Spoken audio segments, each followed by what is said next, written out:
بسم اللہ الرحمن الرحیم۔ السلام علیکہ یا صاحب العصر والزمان۔ اولاد کے حقوق، کس یازدم، آخری قسط۔ چھوٹے بچے کی بیماری اور اس کے رونے پر قربتاً اللہ صبر کرنا مستحب ہے۔ نمبر 1، حضرت شیخ کلینی باسناد خود عیسیٰ بن عبداللہ عمری سے وہ اپنے آباء و اجداد کے سلسلہ سند سے جناب امیر علیہ السلام سے روایت کرتے ہیں۔ فرمایا، وہ بیماری جو بچے کو لاحق ہوتی ہے وہ اس کے والدین کے گناہوں کا کفارہ ہوتی ہے۔ الفروع الفقیہ۔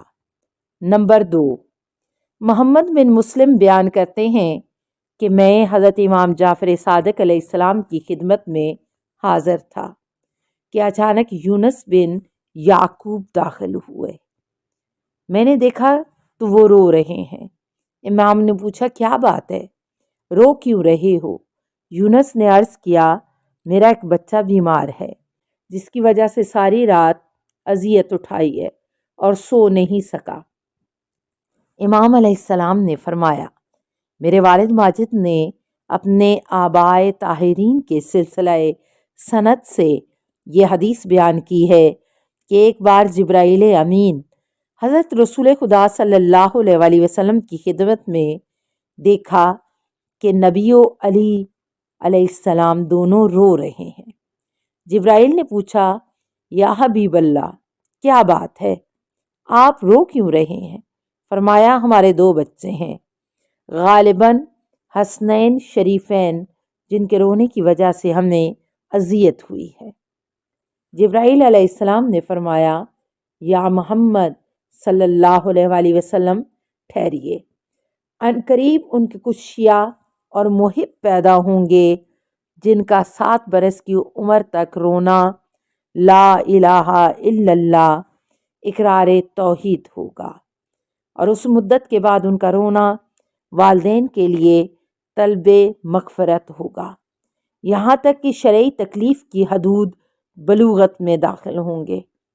پس جب اس سے تجاوز کریں گے تو وہ جو نیکی بجا لائیں گے وہ ان کے والدین کے لیے ہوگی، وہ اس میں شریک ہوں گے، اور جو برائی کریں گے اس کا زر و وبال والدین پر نہیں ہوگا۔ الفروع، انسان کے لیے اپنی بیمار اولاد کا علاج معالجہ کرانا۔ نمبر 1، حضرت شیخ کلینی باسناد خود حمدان بن اسحاق سے روایت کرتے ہیں، ان کا بیان ہے کہ میرا ایک بیٹا تھا جسے پتھری کی شکایت تھی۔ مجھ سے کہا گیا کہ اس کا چیرا دینے کے علاوہ کوئی علاج نہیں ہے، چنانچہ میں نے اسے چیرا دیا، یعنی آپریشن کیا، اور وہ مر گیا۔ شیعوں نے یہ کہنا شروع کیا کہ اپنے بیٹے کے خون میں تم بھی شریک ہو۔ چنانچہ میں نے حضرت امام علی نقی علیہ السلام کی خدمت میں صورتحال لکھی۔ امام علیہ السلام نے جواب میں لکھا، اے احمد، جو کچھ تم نے کیا ہے اس کی وجہ سے تم پر کچھ نہیں ہے، تو نے دوا و شفا کے لیے یہ سب کچھ کیا تھا، مگر اس کی وجہ سے اس کی موت واقع ہو گئی۔ الفروع، جب بچہ 4 ماہ کا ہو جائے تو ہر ماہ اس کے پس گردن پچھنا لگانا مستحب ہے۔ نمبر 1، حضرت شیخ کلینی باسناد خود سفیان بن سمت سے روایت کرتے ہیں، ان کا بیان ہے کہ حضرت امام جعفر صادق علیہ السلام نے مجھ سے فرمایا، جب بچہ 4 ماہ کا ہو جائے تو ہر ماہ اس کے پس گردن پچھنا لگاؤ، اور وہ اس کے لعاب دہن کو خشک کرتا ہے اور اس کے سر اور جسم سے گرمی کو دور کرتا ہے۔ الفروع التہذیب۔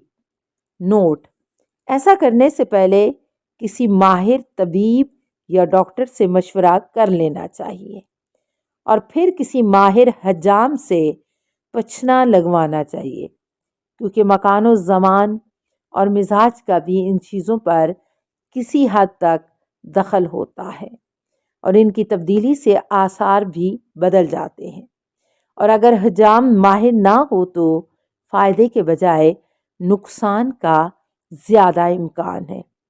آخر المترجم، دو جڑواں بچوں میں سے جو بعد میں پیدا ہو وہ بڑا ہوتا ہے۔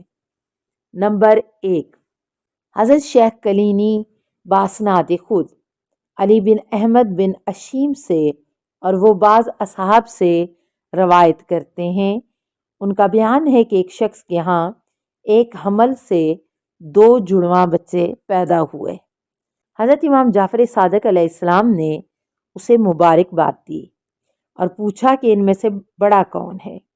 اس نے عرض کیا جو پہلے پیدا ہوا۔ امام علیہ السلام نے فرمایا بڑا وہ ہے جو بعد میں پیدا ہوا۔ کیا تم یہ بات نہیں جانتے کہ جو بعد میں پیدا ہوا اس کی ماں اس کے ساتھ پہلے حاملہ ہوئی تھی اور دوسرے کے ساتھ بعد میں، مگر جب تک یہ پہلے نہ نکلتا تو اس وقت تک پہلے کے لیے باہر نکلنا ممکن نہیں تھا، بس جو آخر میں نکلا ہے وہ بڑا ہے۔ الفروع التہذیب۔ سلام علیکہ یا سیدتا نساء العالمین، السلام علیکہ یا بنت رسول رب العالمین، السلام علیکہ یا زوجتا علی امیر المومنین، السلام علیکہ یا ام الائمۃ المعصومین، یا فاطمۃ الزہراء، السلام علیکہ ورحمۃ اللہ وبرکاتہ۔ اللہم صلی علی محمد و آل محمد۔